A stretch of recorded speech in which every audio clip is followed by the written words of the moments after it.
Welcome to the Warrior Way podcast, where we talk about all things Liberty Christian School. I'm your host for today, Jared Malinchek, Assistant Head of School, and I'm so glad you're joining us for today's show. Today is episode number 49, and we're talking community with our Vice President of Advancement, Ryan Barnhart. So with that, let's dive into today's conversation.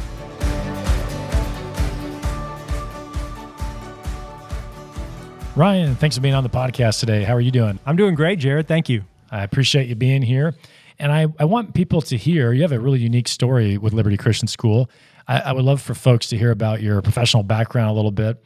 And for those that may not know you in your role of VP of Advancement, that you actually had a stint 1 and a stint 2 at Liberty. And so maybe you can get into all of that. But tell us about your background, how you got here. Yeah, definitely. I'm on the return trip, I guess, to Liberty Christian School. And so it was a long journey. I graduated from the University of Kansas with my master's degree in sports administration around 2000.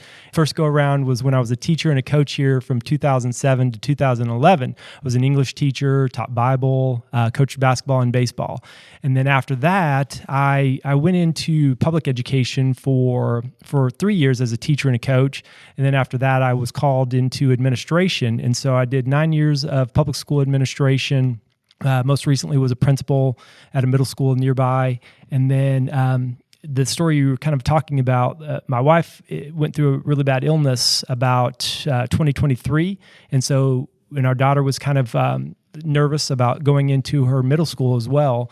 And so we kind of started, we drove by Liberty Christian School almost every day. We still live in Argyle. And so we kind of felt the Lord pulling us this direction. And so my wife and I kind of started pursuing things here, and just through meeting with Blair and sending in my application and resume and everything, it just really felt like God was calling me back to Liberty Christian School. It's in a much different role, and I'm no longer a middle school principal, but this role is definitely using a lot of the experiences I've had and is unique for what my skill set is, and I enjoy doing it. Oh, that's fantastic. And when you mentioned, we talked about round 1 at Liberty, what specifically were you doing during those years at Liberty? And maybe you want to give a couple shout outs for some of the people that were working here at the time. Yeah, so I was teaching English and coaching basketball and baseball. And so Johnny Isom, there we go. Fun story, Johnny Isom was the head baseball coach at the time when I was an assistant baseball coach. And now Johnny's in my department as the director of alumni relations. So that's fun. But a lot of wonderful people were here, and a lot of wonderful people are still here that were here then, like Miss Lytle and Mr. Parker and Miss Parker. And I could go on naming a lot of names, but just a lot of influential people that were in my life in 2007, 2011, and kind of helped shape me in education, because that was my first stint in education. I'd worked in kind of corporate sales in athletic departments for 6 years prior to that, and kind of felt God calling me to Christian education, or to education in general, just to make an impact on young adult lives. And Liberty was my first real go-around at teaching and coaching. And so I was impacted in a lot of ways by people that are still here or have moved on. Love that. So when I introduced you as Vice President of Advancement, there's a lot that's underneath that umbrella. And I thought before maybe we talk about some cool things going on the advancement team, tell us what does that even mean for advancement? As a parent listening, or just someone thinking about that term, what does that entail in terms of what you oversee? I'm going to go through the 6 departments that we have, and then you'll see how it directly or indirectly impacts families while they're here, and even when they leave Liberty Christian School beyond that. And so the first phase of it is obviously admissions. Admissions team is in our department, and so welcoming families in through the admissions process, and then once you're here, welcoming families of like-minded individuals that that you would also like to see at Liberty Christian School, and so sending out those referrals and our admissions team working with them. And then as you're here, like community engagement, that department is in the advancement team.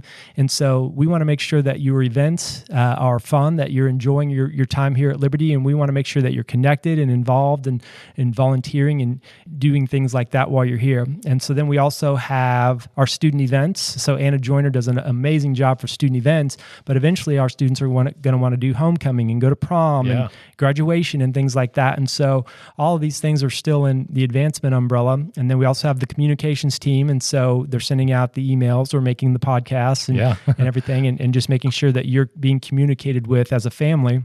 And then we also have the development team, which is the external fundraising piece of our role. Because tuition covers, a lot of people don't know this, but tuition at Liberty only covers about 85% of the cost to educate. And so the other 15%, we do external fundraising to help raise that. And one big event we have every year is the annual gala, which is coming up on November 2nd. And that's a big chunk of what we do to raise funds to offset that 15%. There's a lot going on there. That's a lot of, and I love how you mentioned with Coach Isom, it makes this world feel so small at Liberty at times, and testament too of keeping good people around. What are some things that maybe a couple brags or highlights of the advancement team? Just some stuff going on. You mentioned the gala coming up here in November.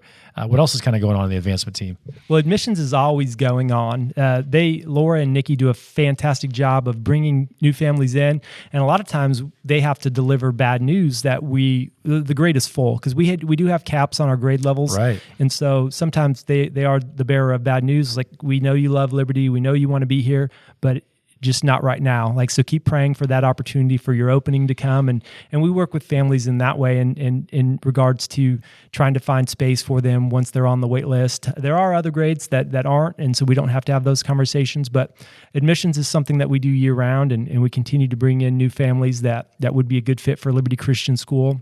The development piece, you mentioned the gala coming up, and so our team is spending a lot of time preparing for that. It's a big event. We had more than 700 people attend last year, and we're anticipating a big number again this year. And then just the alumni relations. Johnny is always working the alumni, inviting them back to campus. One neat thing that we're doing that should be ready by homecoming is an academic excellence wall that it's going to be Warrior Academic Excellence. And so we're going to honor previous valedictorians and salutatorians. Love it. And people have been commended for National Merit Scholarships, and the students who have won the Rodney and Judy Hare Awards. And so we're going to have something displayed in, it's kind of in that front area on your way to the upper school. And it's going to be a really neat area to honor our former winners of those academic awards. Oh, that's going to be beautiful. I wanted to come back. One last question. You mentioned about the admissions process, how it's always ongoing, and there's always seasons. It feels like it might be a lull, and then there's not.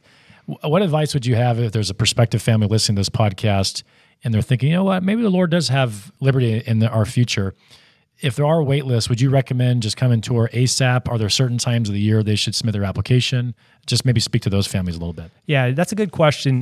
Probably the sooner the better. Like, we have preview days coming up in October, but like I said, like, we give tours almost daily. And so the sooner that you know that Liberty Christian is for you, then I would say the sooner you want to schedule that tour and get in the waiting pool and just be a part of that, because things come up. There were, I had a fun conversation last year where, a family moved. They took a job transfer, moved out of state, and so that opened up 2 spots. And so I got to do one of the calls with Laura in regards to a family who had been waiting, and I just remember her picking up the phone and saying, "Thank you for calling. We've been praying about this every morning." Oh, that's awesome. And so it was neat to hear, like, that's how excited their daughter, I think she was lower school, maybe 3rd grade, so that's how excited they were to receive that phone call that they were accepted into Liberty, and we had a spot for them.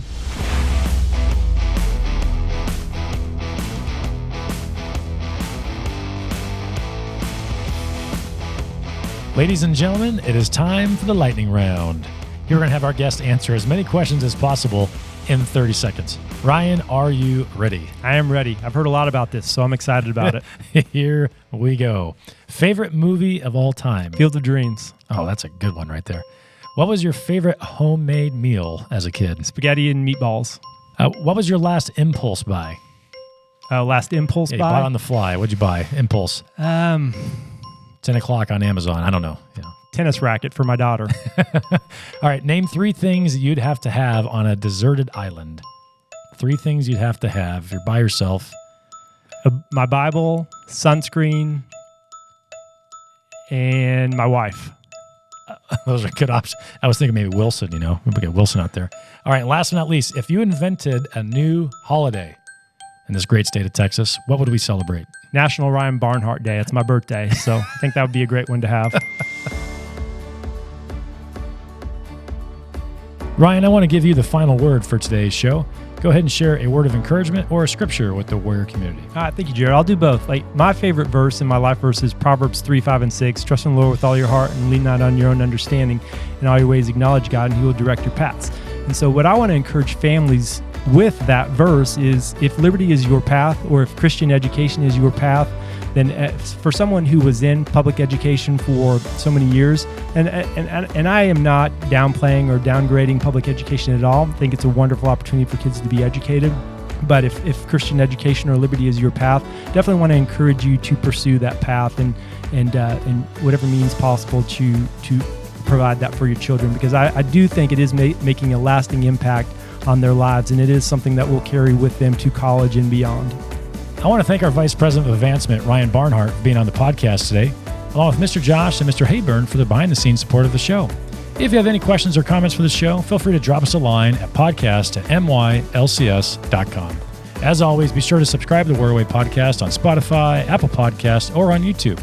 Until next time, go Warriors.